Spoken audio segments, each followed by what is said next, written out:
This is breaking news. Prince Harry does knee slide and kisses man's head for Invictus Games. Prince Harry got caught up in the emotion of one of the last events of the Invictus Games as he cheered from the sidelines at the sitting volleyball finals. Surrounded by supporters of the Nigerian team, he was clearly enjoying himself as he cheered on the team in the final against Brazil. Later, after presenting the gold medal to the victorious Brazil team, he joined in a group photo of all the finalists who had gathered with their arms around each other on the court. Harry did a short knee slide across the court to make sure he was in the center of the celebrating teams and joined in their boisterous celebrations.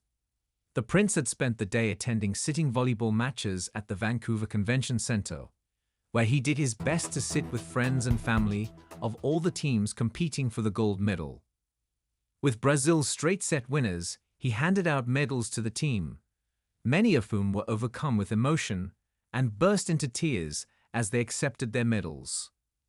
One of the players was so overcome with emotion that he buried his head in Harry's shoulders and wept.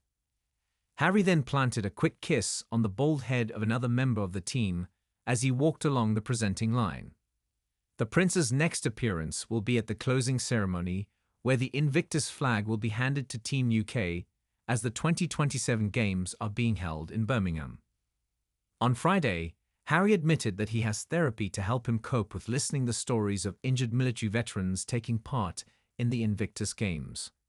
On hearing how a Canadian officer suffered from PTSD from stories of trauma and grief in Afghanistan, the Duke of Sussex said he too would have therapy to cope. In a pre-recorded TV special broadcast on Canadian TV on Thursday, Harry also told how the Invictus Games keeps the legacy of his mother Princess Diana alive for his own children. Harry said he was moved by the stories of military veterans who had suffered physical life-changing injuries, and also from many who were later diagnosed with PTSD from serving in war zones.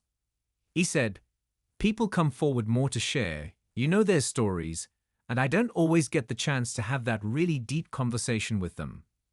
A lot of times I do. There will be a time and a place for that, and timing is everything. And the last thing I want to do is be the person to probe a little bit deeper."